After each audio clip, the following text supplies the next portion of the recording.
All, welcome back to Pavani stocks. ఈరోజు మనం made for each other episode 60లో ఏమైందో మాట్లాడుకుందాం. అసలు ఇన్ని రేస్ అయినా ఇన్ని వీక్స్ అయినా అసలు ఆల్మోస్ట్ షో ఎండింగ్కి వస్తున్నా సరే అసలు ఈ వాష్రూమ్ పంచాయతీ ఏంటో అసలు ఇది ఎప్పటికి తేలుతుందో. అండ్ నెక్స్ట్ అయితే కళ్యాణ్ ఓడిపోతే ఒకలా బిహేవ్ చేస్తాడు, గెలిస్తే ఒకలా బిహేవ్ చేస్తాడు. ఓడిపోతే ఏదో డిప్రెషన్లో వెళ్ళిపోయి లేదంటే అన్ప్రిడిక్టబుల్గా బిహేవ్ చేస్తూ ఉంటాడు. అదే గెలిస్తే మాత్రం వసంతి సూపర్ తురుము అని చెప్పి అంటూ ఉంటాడు. అండ్ హైలైట్ ఏంటంటే మన నూక్రాజ్ ఎక్సలెంట్గా ఎంటర్టైన్ చేశాడు మనల్ని. సో ఇది మాత్రం హైలైట్ ఈరోజు ఎపిసోడ్లో. సో ఈరోజు ఎపిసోడ్లో మొత్తం ఏం జరిగిందో let's get in to the video.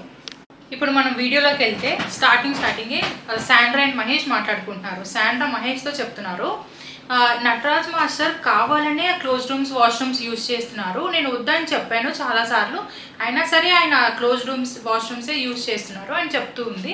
అదే టైంకి నటరాజ్ మాస్టర్ కూడా వచ్చారు. వచ్చి అన్నప్పుడు నటరాజ్ మాస్టర్ మీరు అలా యూజ్ చేయకూడదు కదా క్లోజ్ రూమ్స్ వాష్రూమ్స్ అని ఈవిడ కొంచెం కోపంగానే చెప్పింది, అరుస్తూ చెప్పింది. ఇంకా నటరాజ్ మాస్టర్ ఏమన్నాడంటే అయితే డోమ్ వాష్రూమ్స్ క్లీన్ చేయించు, అప్పుడు నేను అందులోకే వెళ్తాను, ఇంకా ఈ వాష్రూమ్స్ యూజ్ చేయనంటే మీరు క్లీన్ చేయమని చెప్పొచ్చు కదా మాస్టర్ అని శాండ్రా అన్నది. నేను చెప్తే వినడు లవ్ గురు, గోల్డెన్ కపుల్ చెప్పాలి, రాజారాణి చెప్తే లవ్ గురు వింటారంటే నాకైతే మాత్రం నటరాజ్ మాస్టర్ చెప్పిందే ఎక్కువ వింటున్నట్టుగా నాకు అనిపించింది లవ్ గురు. అండ్ నెక్స్ట్ ఇలా డిస్కషన్ అవుతున్నప్పుడు ఇంకా నటరాజ్ మాస్టర్కి తెలిసిందే కదా మనకి ఆయన మీద ఎవరైనా అరిచినా లేదంటే ఆయన్ని తప్పు అని పాయింట్అవుట్ చేసినా ఆయనకి అసలు నచ్చదు. ఆయన ఏంటంటే ట్రిగర్ అయిపోతారు, దానికి ట్రిగర్ అయిపోయి ఇంకా శాండ్రాని కూడా ఇమిటేట్ చేయడం మొదలుపెట్టారు, వ్యా అని చెప్పి ఇలా అంటూ ఉంటే పక్క నుంచి నీతూ మాస్టర్ కూడా అలా అనొద్దు, ఆపేయొచ్చు కదా, వద్దు వద్దు అనడం మానేసి ఆయన ఏంటంటే కంట్రోల్ చేయట్లేదు. ఆవిడ కంట్రోల్ చేయాలనుకుంటే వెంటనే కంట్రోల్ చేయగలరు, కానీ ఆవిడ ఫుల్గా కంట్రోల్ చేయట్లేదు. And next Sandra and Mahesh sorry చెప్పడానికి వచ్చినప్పుడు మళ్ళీ వాళ్ళకి చెప్తుంది మీరు అలా అరిచి ఉండకూడదు కదా మాస్టర్ దగ్గర, మీరు అలా అని ఉండకూడదు కదా అంటే మీరు ముందు మీ హస్బెండ్కి చెప్పుకోవచ్చు కదా అలా వద్దు, ఎందుకు ఫ్రస్ట్రేట్ అవుతున్నాం అని చెప్పి. సో అలాంటిది ఏం లేదు. అండ్ నెక్స్ట్ మనకి సో ఇలా అవుతున్న వెంటనే మనకి ఒక మానిటర్లోని ఈ రోజు టాస్క్ ఏంటనేది డిస్ప్లే చేశారు. సో నిన్న టాస్క్ మనకి ఎండ్యూరెన్స్ మీద వచ్చింది, సో ఈ రోజు టాస్క్ మనకి ఫిజికల్ లైక్ స్ట్రెంగ్త్ మీద వచ్చిందనమాట. సో సేమ్ రూల్స్ అనమాట. బజర్ ఉంటుంది, చుట్టూ లైన్ ఉంటుంది, ఆ లైన్ లోపలికి రాకూడదు, బజర్ వినిపించినంత వరకు ఆ లైన్ లోపలికి రాకూడదు. వన్స్ బజర్ వినిపించిన తర్వాత ఎవరైతే రిమైనింగ్ కపుల్స్ ఎవరైతే గేమ్ ఇంకా ఆడలేదో వాళ్ళు ఫస్ట్ ఎవరైతే బజర్ క్లిక్ చేస్తారో వాళ్ళకి వాళ్ళ ఒపోనెంట్ని సెలెక్ట్ చేసుకునే ఆప్షన్ వస్తుంది. సో ఈ గ్యాప్లో ఏమైందంటే వీళ్ళు ఇలా మాట్లాడుకుంటూ ఉన్నారు, ఏంటి ఎవరు క్లిక్ చేద్దాం అదంతానా. ఇదే టైంలోని లంచ్ బెల్ మోగింది. సో లంచ్కి బెల్ కొడతారో ఆ బెల్ మోగడం వల్ల వీళ్ళందరూ ఫోకస్డ్గా ఫస్ట్ ఎవరైతే కొడదామనే ఒక ఇంటెన్షన్తో ఉన్నారు, కానీ ఆ లంచ్ బెల్కి ఇదే బజర్ అనుకొని అందరూ ఆ లైన్ దాటి ముందుకు వచ్చేసారు. సో అందరూ అక్కడ ఉన్న వాళ్ళందరూ డిస్క్వాలిఫై అయిపోయారు. So Mahesh and Sandra discuss చేసుకొని కపుల్ అందరూ ఇంకో ఛాన్స్ ఇవ్వండి అని అడిగినప్పుడు ఎవరెవరైతే అక్కడ లేరో లేదంటే అక్కడ ఆ లైన్ క్రాస్ చేయలేదో వాళ్ళకి మాత్రం ఛాన్స్ ఇచ్చారు. అంటే ఫర్ ఎగ్జాంపుల్ మన Nataraj master and Nataraj master ఉన్నారు, లైన్ క్రాస్ చేశారు, బట్ నీతూ మాస్టర్ లేరు, సో ఆవిడికి ఛాన్స్ ఉంది. నెక్స్ట్ కళ్యాణ్ వాసంతి దగ్గర వసంతి అక్కడ లేదు కాబట్టి వసంతి క్రాస్ చేయలేదు కాబట్టి వసంతికి ఛాన్స్ ఇచ్చారు. అండ్ నెక్స్ట్ అలానే అమర్ అండ్ అభిమానిక దగ్గర అమర్ గారు క్రాస్ చేయలేదు కాబట్టి ఆయనకు ఒక ఛాన్స్ ఇచ్చారు. అండ్ సిద్ధు సోనియా దగ్గర ఇద్దరు క్రాస్ చేశారు, సో వాళ్ళు డిస్క్వాలిఫై అయిపోయారు ఇంకా ఆ బజర్ క్లిక్ చేసిన ఆ టాస్క్లోనే. సో నెక్స్ట్ అందరూ వెయిట్ చేస్తున్నారు. శాండ్రా అండ్ లైక్ మన నీతూ మాస్టర్ ఉన్నారు కదా, నీతూ మాస్టర్ కొంచెం కాలు ముందుకు వస్తుంది ఆ లైన్ దగ్గరికి, ఆ లైన్ తాకితే ఇంకా డిస్క్వాలిఫై కదా. సో శాండ్రా వార్న్ చేస్తున్నారు మాస్టర్ చూసుకోండి కాలు అని. సో దానికి కూడా ఆవిడ ఒక ఆర్గ్యుమెంట్ వేలోనే ఒక నెగిటివ్ వేలోనే చేసింది. బట్ శాండ్రా ఏంటంటే ఒక సజెషన్ లాగా ఇచ్చింది, మాస్టర్ చూసుకోండి మీకే కదా మైనస్ అవుతుంది, ఇప్పుడు మనం కావాలని వెళ్ళి లైన్ పెట్టము, కానీ బై మిస్టేక్గా లైన్ మీద తగిలితే మనమే కదా డిస్క్వాలిఫై అవుతాం. సో అలా చెప్పింది, బట్ ఆవిడ నెగిటివ్గానే తీసుకుంది. అండ్ ఇలా డిస్కషన్లోని వాడు బజర్ వేశారు, లవ్ గురు బజర్ వేశారు. బజర్ వేసిన వెంటనే క్లియర్ విన్నర్ వసంతి వెళ్ళి వెంటనే క్లిక్ చేసింది బజర్. అండ్ వాళ్ళకి డిస్కషన్ స్కోప్ ఇచ్చారు. సో నెక్స్ట్ మనకు తెలిసిందే కదా ఎవరిని ఎంచుకుందామని ప్లాన్ చేస్తున్నారు. And Neetu master and Nataraj మాస్టర్ని ఎంచుకోరు, ఎందుకంటే మన కళ్యాణ్ వసంతి కన్నా కొంచెం నటరాజ్ మాస్టర్ ఓకే, ఫిజికల్ టాస్క్లో స్ట్రెంగ్త్లో ఆయన కొంచెం ఓకే. అండ్ నెక్స్ట్ మన సిద్ధు సోనియాని ఎందుకు ఎంచుకోలేదంటే సిద్ధు చెప్పాడంట వసంతికి వినిపించిందంట. సిద్ధు ఏం చెప్పాడంటే మాకు ఫిజికల్ టాస్క్ అయితే ఓకే, కానీ మెంటల్ టాస్క్ ఏదైనా వస్తే అవన్నీ మేము క్యాలిక్యులేట్ చేయలేము. సో మేము ఫిజికల్ టాస్క్ అయితే మేము ఎంతో కొంత మేము చేసేయగలము అని చెప్పిందంట. సో దట్స్ వై వసంతి దృష్టిలో సోనియా సిద్ధు కూడా వద్దు. ఇంకా నెక్స్ట్ ఆప్షన్ ఏంటంటే అమరేన్ అభిమానిక్ అని వాళ్ళు సెలెక్ట్ చేసుకున్నారు. అండ్ నెక్స్ట్ శ్రీముఖి గారు వచ్చారు. శ్రీముఖి గారు వచ్చి కళ్యాణ్ అండ్ వసంతిని ఎవరు మీ ఒపోనెంట్ అంటే అమరేన్ అభిమానిక అని చెప్పారు.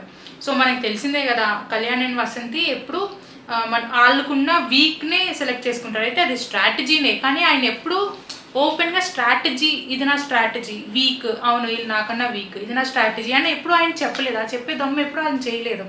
స్టార్టింగ్ కూడా స్టీల్ చేసినప్పుడు, జాన్వి అండ్ భాను దగ్గర స్టీల్ చేసినప్పుడు అవును ఇది నా గేమ్ స్ట్రాటజీ అని చెప్పలేకపోయారు. అండ్ అంజలి అండ్ పవన్ని సెలెక్ట్ చేసుకున్నప్పుడు కూడా అవును వాళ్ళు నాకన్నా వీక్, అందుకే నేను సెలెక్ట్ చేసుకున్నానని చెప్పలేకపోయారు. కానీ ఈసారి అమరేన్ అభిమానిక్ అని సెలెక్ట్ చేసుకున్న రీజన్ అవును వాళ్ళు వీక్ అని ఒప్పుకున్నారు. So that is the change ఇప్పుడు కళ్యాణ్ దగ్గర అయితే. నెక్స్ట్ గేమ్లోకి వెళ్ళిపోయారు. గార్డెన్ ఏరియాలో గేమ్ సెట్ చేశారు. ఈ గేమ్ ఏంటంటే 3 పార్ట్స్ లాగా అవుతుంది అనమాట. ఫస్ట్ పార్ట్ ఏంటంటే మనకి ఒక ట్రోలర్లా ఉంటుంది, బాల్స్ ఉంటాయి.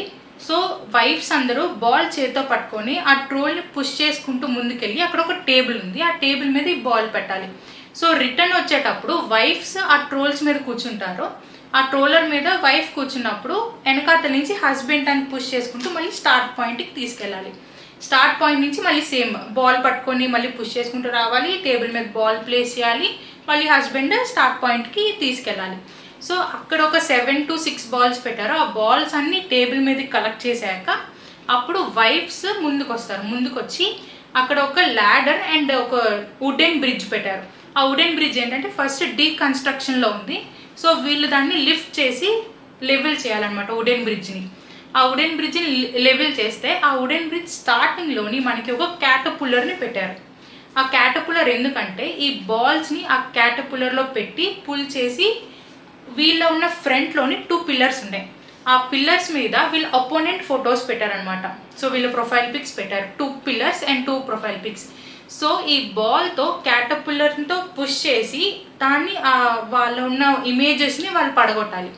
అలా పడగొట్టి ఎవరైతే ఫస్ట్ రెండింటిని పడగొడతారో వాళ్ళకి మళ్ళీ ముందుకు వెళ్ళిన తర్వాత ఒక ల్యాడర్ పెట్టారు. కాకపోతే ఆ ల్యాడర్కి రాడ్స్ లేవు, లైక్ మన స్టెప్స్ ఎక్కేదానికి ఏం లేదు.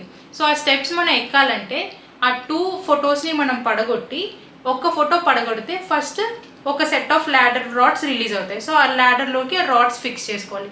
నెక్స్ట్ సెట్ ఆఫ్ ఆ ఫోటో పగలగొడితే and next set of ladder rods release అవుతాయి. సో అలా కంప్లీట్గా ల్యాడర్ రాడ్స్ అన్నీ పెట్టుకొని ఆ ల్యాడర్ అంతా ఇద్దరు వైఫ్ అండ్ హస్బెండ్ ఇద్దరు పైకి ఎక్కి కప్పుల్గా ఎక్కి ఆ జెండా తీయాలి. పైన ఫ్లాగ్ పెట్టారు. ఆ ఫ్లాగ్ని హోల్డ్ చేసి టాస్క్ అయిపోయిందని చెప్పాలి. సో ఈ టాస్క్లో ఏంటంటే ఇద్దరు ది బెస్ట్ ఇచ్చారు, కానీ కళ్యాణ్ ఎక్కడో కన్ఫ్యూజ్ అయ్యి ఫ్రస్ట్రేట్ అయ్యి ప్రెషర్కి గురయ్యి వసంతి మీద అరుస్తూ లైక్ ఏదో చేయబోయి ఇంకేదో చేసినట్టుగా అనిపించింది.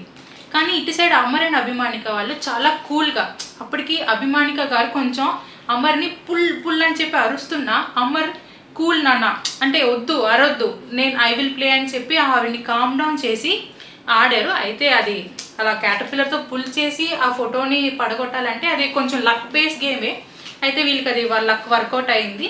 అండ్ ఆ ల్యాడర్ ఫిక్స్ చేశారు, పైకి వెళ్ళి జెండా తీసుకున్నారు. అండ్ కళ్యాణ్ వాసంతి వాళ్ళు ఓడిపోయారు. అండ్ దిగి వచ్చిన తర్వాత అందరూ కంగ్రాట్స్ చేశారు. సో అంతా అయిపోయింది. ఎవరికున్న బాండ్ గ్రేడ్స్ వాళ్ళకు ఉంటాయి. నెక్స్ట్ మెగా ఛాలెంజ్లో వాళ్ళకి ఆప్షన్ ఉంటుంది.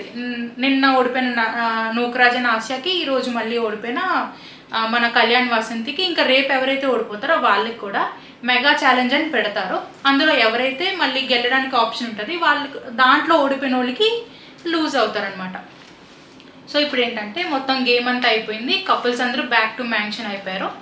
మన కళ్యాణ్ అండ్ వసంతి మన గార్డెన్ అక్కడ స్విమ్మింగ్ పూల్ ఏరియా ఉంది కదా, స్విమ్మింగ్ పూల్ ఏరియా దగ్గర కూర్చొని లైక్ ఫస్ట్ కూల్గానే స్టార్ట్ చేశారు. లైక్ ఏంటి మైనస్ అండ్ ప్లసెస్ గేమ్స్లో ఏం జరిగింది ఏంటని మాట్లాడుకుంటూ ఉన్నప్పుడు మన కళ్యాణ్ ఏమొచ్చి లైక్ వసంతి అన్నారు, నువ్వు సరిగ్గా పొజిషనింగ్ సరిగ్గా చూసుకొని కొట్టుంటే మనకి ఇంకా ప్లస్ పాయింట్ అవుదునేమో, అంటే కొంచెం సైడ్కి తిరిగి దాన్ని ఏం చేసి కొట్టుంటే మనకి ప్లస్ అవుదునేమో. సో నువ్వు అలా కొట్టలేదు కాబట్టి మనకి తగలలేదేమో అని చెప్పి అన్నప్పటికీ ఇంకా మన కళ్యాణ్ ఏమన్నాడంటే దిగి ఆడితే తెలుస్తుంది ఆ ప్రెషర్ ఎలా ఉంటుందో, బయట నుంచి చెప్పే ఆడియన్స్కి ఏముంటుంది, ఎలా ఉంటుందో ప్రెషర్, ఇలా కొట్టు అలా కొట్టు 6 కొట్టాలి 4 కొట్టాలి అని చెప్తూ ఉంటారు. కానీ దిగి ఆడినోడికే తెలుస్తుంది ఆ ప్రెషర్ ఏంటో, కష్టం ఏంటో అనేది అని చెప్పి మన కళ్యాణ్ అన్నాడు. నెక్స్ట్ మన వాసంతి దానికి కొంచెం లైక్ అఫెండ్ అయ్యి తను ఏం చెప్పిందంటే, నేను ఖాళీగా లేను, నేను వెంటనే వెళ్ళి బాల్స్ అన్నీ తెచ్చి నాకు ఆవేశం వస్తున్నా సరే నేను నా బెస్ట్ ఇచ్చాను, నీకు అసలు ఖాళీ లేకుండా నేను బాల్స్ ఇస్తూనే ఉన్నాను అని చెప్పారు. అండ్ అదే కాకుండా లైక్ రూమ్మేట్స్ హౌస్ మేట్స్ కూడా చెప్పారు. అండ్ శ్రీ కూడా చెప్పింది, నువ్వు నా మీద అరిచావు, నువ్వు ఫ్రస్ట్రేట్ అయ్యావు, నువ్వు నా మీద చిరాకు కూడా పడ్డావు అంటే, అవును కళ్యాణ్ అయితే చిరాకు కాదమ్మా, అది జస్ట్ నేను బాల్ తీసుకురా అని అంటున్నారు. కానీ మనకి చూసిన వాళ్ళకైతే క్లారిటీగా తెలుస్తుంది. అంటే ఆ ఫ్రస్ట్రేషన్కి కళ్యాణ్కి ఎలా అంటే వాళ్ళు కొట్టేస్తున్నారు, నేను కూడా కొట్టాలి, ఆ ఫ్రస్ట్రేషన్ లేదంటే ఆ గేమ్ ప్రెషర్, ఇంకా లాస్ట్ వీకెండ్స్ కదా, సో ఆ గేమ్ ప్రెషర్కో వసంతి మీద గట్టిగా అరిచీయడం, లేదంటే వసంతి ఏదైనా సలహా ఇచ్చినా నువ్వు ఆగు నువ్వు అరవకు అని చెప్పడం. సో ఇదంతా ఏంటంటే ఫ్రస్ట్రేషన్ అంత అయింది. మనకు తెలిసిందే కదా, మన కళ్యాణ్ ఏదైనా ఓడిపోతే అస్సలు తీసుకోలేడు. సో ఒక్క బ్రేక్ పాయింట్, ఇది ఇలా బ్రేక్ పాయింట్ అవ్వగానే ఇంకా కళ్యాణ్ ఏంటంటే ఫుల్ ఫ్రస్ట్రేట్ అయిపోయి ఇంకా మైక్ అదంతా తీసి ఇంకా స్విమ్మింగ్ పూల్లో దూకాడు. దూకే ముందు వసంతి కాళ్ళు నెత్తిమే పెట్టుకొని ఇంకా సారీ, ఇంతకన్నా ఎలా దిగజారాలో నాకు తెలియదు అని చెప్పి, ఇంతకన్నా దిగజారలేనని చెప్పి ఏవేవో డైలాగ్స్ వేసుకొని ఇంకా స్విమ్మింగ్ పూల్లో దిగిపోయాడు. ఇంకా వీళ్ళని కూల్చేయడానికి మన జాను వచ్చి కళ్యాణ్తో చెప్తున్నారనమాట, అయినా మీరు తప్పుగా ప్లాన్ చేసినట్టున్నారు స్ట్రాటజీ, మీరు అమరేన్ అభిమానిక బదులుగా సిద్ధు సోనియాని తీసుకుంటుంటే బాగుండేదేమో అంటే, అప్పుడు కళ్యాణ్ కూడా అవును నిజమే, నేనే మిస్కాలిక్యులేట్ చేశాను, వాళ్ళని తీసుకుంటుంటే బాగుండేది, ఇట్స్ ఓకే లీవ్ ఇట్ అని చెప్పినట్టు ఓకే అని చెప్పి ఇద్దరు కూల్ అయిపోయారు. ఆ తర్వాత మన మహేష్ అండ్ శాండ్రా వీళ్ళిద్దరూ రూమ్లోకి తీసుకెళ్ళి మన మహేష్ గారు చెప్పారు కూల్గా, లైక్ ఇలా నువ్వు అరవకమ్మా, అరిస్తే ఎదుటి వాళ్ళకి ఎలా అవుతుందంటే మ్యాన్షన్లో ఉన్న రూల్స్ నాకు చెప్తున్నట్టుగా అనిపించదు, అంటే నువ్వే ఏదో కొత్త రూల్ ఇంప్లిమెంట్ చేసి వీళ్ళందరినీ పాటించమని చెప్తున్నట్లుగా అనిపిస్తుంది. సో నువ్వు ఏదైనా కూల్గా చెప్తే, ఇప్పుడు నువ్వు నాకు ఎలా ఎక్స్ప్లెయిన్ చేస్తావు, నీకు ఏదైనా అయితే చాలా కూల్గా ఇది కాదు నాన్న ఇది అని చెప్పి, వాళ్ళకు కూడా నువ్వు అలాగే కూల్ టోన్లో నీ వాయిస్ మాడ్యులేషన్ అనేది కూల్గా ఉంచుకుంటే వాళ్ళు కూడా నీకు విన్ని ఏదైనా చేయాలనిపిస్తుంది. నువ్వు అలా గట్టిగా కోపంగా అరుస్తూ ఉంటే వాళ్ళు కూడా ఏంటంటే ట్రిగర్ అయిపోయి నువ్వు అలా అంటే వాళ్ళు ఏంటంటే ఇంకా డామినేట్ చేస్తున్నట్టుగా డిక్టేటింగ్ లాగా అనిపిస్తుంది వాళ్ళకి కూడా. నాకు కూడా అలానే అనిపించింది. సో అందుకే నీకు చెప్తున్నాను, నువ్వు కరెక్ట్ చేసుకోవాలమ్మా అని చెప్పారు. అండ్ నాకైతే అది నచ్చింది. లైక్ ఒక హస్బెండ్గా ఒక వైఫ్కి నెగిటివ్స్ కానీ పాజిటివ్స్ కానీ అలా చెప్తూ ఉంటే ఒక వైఫ్కైనా ఒక కరెక్షన్ చేసుకుంటూ ఉంటారు. సో అదైతే నాకు చాలా నచ్చింది. అండ్ మహేష్ ఒపీనియన్ కూడా చాలా బాగుంది అనిపించింది. అండ్ శాండ్రా కూడా ఈ మధ్య కొంచెం గోల్డెన్ కపుల్ అయ్యాక ఇంకొంచెం ఎక్కువగా రూల్స్ పెట్టి రూల్స్ని పాటించకపోతే కొంచెం పర్సనల్గా తీసుకున్నట్టుగా కనిపిస్తుంది మనకైతే ఈ ఎపిసోడ్స్లో. అండ్ నెక్స్ట్ మన మహేష్ అండ్ శాండ్రాకి ఫుల్ కోట్స్ వేస్తారు కదా, రాజారాణి కోట్స్, రెడ్ మెరూన్ కోట్స్, అవి వేసి మన హాల్లోకి తీసుకొచ్చి స్టార్టింగ్ ఇంట్రడక్షన్ డైలాగ్ వేశాడు మన నూకరాజ్, రాజాధిరాజా మోటివేషనల్ రాజా అని చెప్పి. అదైతే బాగా ఫన్నీగా అనిపించింది. అండ్ ఆ డైలాగ్ తర్వాత ఇంట్రడక్షన్ స్పీచ్ తర్వాత బుర్రకథ స్టార్ట్ చేశాడు.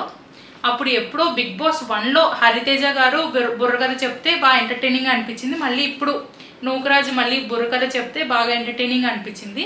ఆ బుర్రకథ కూడా ఓన్లీ హౌస్ మేట్స్లోని ఒక్కొక్క కపుల్ గురించి వాళ్ళ నెగిటివ్స్ కానీ వాళ్ళ అలవాట్లు కానీ లేదంటే వాళ్ళు ఎప్పుడూ చేసే రోజు పనులు కానీ వివరిస్తూ అలా వర్ణిస్తూ ఫన్నీ వేగా చాలా నీట్గా చాలా ఎంటర్టైనింగ్గా తీసుకెళ్ళాడు మొత్తం అంతా. అండ్ నెక్స్ట్ అది ఫుల్ ఎంటర్టైనింగ్ అయిన తర్వాత నెక్స్ట్ మన నటరాజ్ మాస్టర్ అండ్ నీతు గారు నెక్స్ట్ సెకండ్ మనమే వెళ్ళాలి ఫైనలిస్ట్ కింద, సెకండ్ ఫైనలిస్ట్ కింద మనమే వెళ్ళాలి. సో రేపటి టాస్క్ అది ఏదైనా సరే మనం 100% మనం 200% అంతా పెట్టేద్దాము, నాకు నమ్మకం ఉంది మనం గెలుద్దామని చెప్పి వాళ్ళు ఫిక్స్ అయిపోయారు. ఎలాగైనా గెలాలని చెప్పి ఇటువైపు సోనియా సిద్ధు కూడా ఎలాగైనా గెలాలని చెప్పి ఫిక్స్ అయ్యారు. అండ్ వాళ్ళ కెమెరా ముందుకు వచ్చి లవ్ గురుతోటి కొంచెం ఫన్ చేశారు. ఫన్ మోడ్లో చాలా బాగుంది, చాలా క్యూట్గా కూడా అనిపించింది. సో ఇది ఈరోజు ఎపిసోడ్. రేపటి ఎపిసోడ్లో నటరాజ్ మాస్టర్కి సిద్ధు సోనియాకి పడుతుంది. సో వీళ్ళిద్దరు కపుల్స్లో ఎవరు విన్ అవుతున్నారని మీరేమనుకుంటున్నారో మాకు కమెంట్స్లో చెప్పండి. అలాగే మా ఛానల్ని సబ్స్క్రైబ్ చేసుకోవడం మర్చిపోకండి, లైక్ చేయండి, షేర్ చేయండి, అండ్ అలాగే కమెంట్స్లో మీ ఒపీనియన్ కూడా మాకు చెప్పండి. ఓకేనా? Thank you, bye.